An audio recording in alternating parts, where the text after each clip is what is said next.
Rồi sau đây là mình làm cái clip chiếc Exciter 135 mình đã nổ máy canh chỉnh rồi.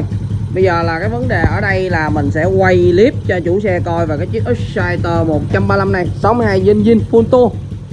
Không phải full tua, này là gọi là gần full tua. Rồi thứ nhất thì đây là xe này đang đi lòng Canino 62 zin đường nước lớn, có nghĩa là đường nước nó rất là bự và bên trong nó rất là phình.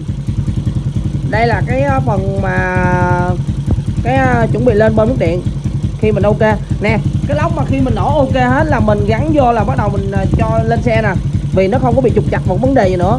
Máy nổ nè, ga ti là thì thầm đó, mình chỉnh cái ga luôn. Thì cái vấn đề về cái xe bên đây thì mình sẽ quay cho anh em nghe cái dàn hơi. Và cái vấn đề phần nồi là không có dòng nha,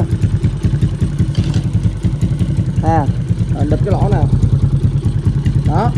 Bây giờ hiện tại thì ở đây là mình kỹ thuật của mình đang ráp hơi bị xì bô chút xíu, có nghĩa là nó đang có tiếng xì bô nè, nhưng mà mình đang nổ để cho nó giả còn cái nữa mình canh. Còn vấn đề ở đây là cái tiếng anh em nghe nè, anh em muốn cái tiếng này đúng không, cho một lỗ ở dưới. Và anh em muốn nghe tiếng này anh em lấy tay bịt lại là cái tiếng khác này, thấy không? Anh em muốn nghe cho cái tiếng nó phè phè nè, thấy không? Hơi rất là căng nha nè.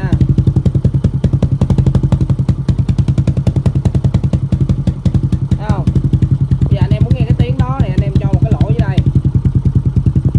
Thì anh em mà muốn bít lại á cho nó êm á, có nghe cái tiếng vậy nè, em ru à đó. Còn anh em muốn không có cái tiếng đó anh em bỏ đây ra, anh em muốn cái tiếng mà nghe bịch bịch đó nghe hay á, thấy không?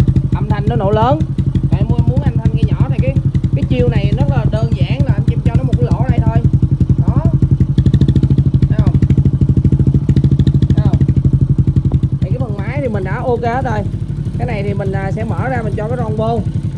Đây là cái lọc xăng nè, đã ok hết nè, môn xuồng CTR nè, có tem bảo hành hết.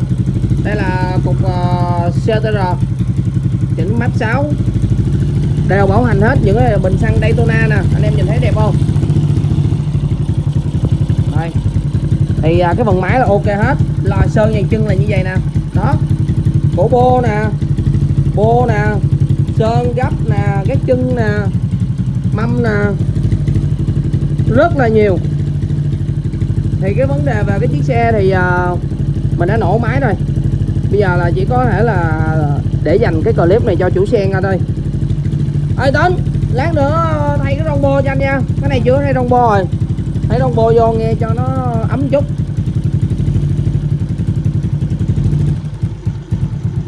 Chỉnh ra tay nhỏ xuống rồi.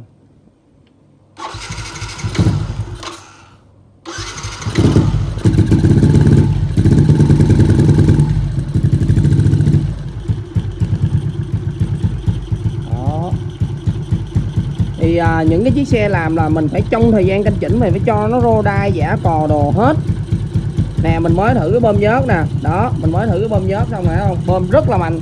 Xe này có bánh răng bơm nhớt độ luôn. Rồi thì nói chung là vấn đề khi mà mình làm một chiếc xe thì mình lên là co xăng nè, bình xăng nè, mình lên sao cho đúng bài luôn. Bình ắc quy lớn nè, thấy không? Rồi củ đề, cùm tăng, dây ga, bô lọc xăng, rồi dây dẫn xăng, rồi nói chung là rất là nhiều. Còn sơn dàn chân thì khác, còn này làm nguyên cục máy 62 lòng Canino. Anh em nghe dàn hơi khó chịu á,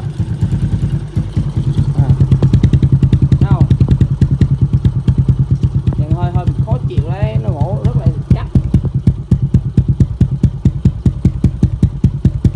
đó. Anh em cái tiếng này nghe dữ dội quá, anh em không thích nghe tiếng anh em để nè, em không, đó là cái mèo thôi. Không, nghe hơi căng không? Đó là một cái mẹo thôi. Rồi ok, thank you anh em đã xem và ủng hộ kênh YouTube của mình nha. Xe này thì mình đã hoàn thiện xong 59 i1. Rồi canh chỉnh nữa vài lần, mình canh cò đồ nọ cho giả đồ ok hết, sinh cam đồ ok hết là mình sẽ cho em nó lên hình đây. Rồi ok, thôi bye bye anh em nha. Thank you anh em đã xem và ủng hộ kênh YouTube của mình. Ngày mai là ngày Noel thì có thể là ngày mai mình sẽ off vào buổi chiều, và 25 mình sẽ off nguyên một ngày 25 luôn, là ngày 25 tháng 12. Mình sẽ làm lại vào ngày 26 tháng 12.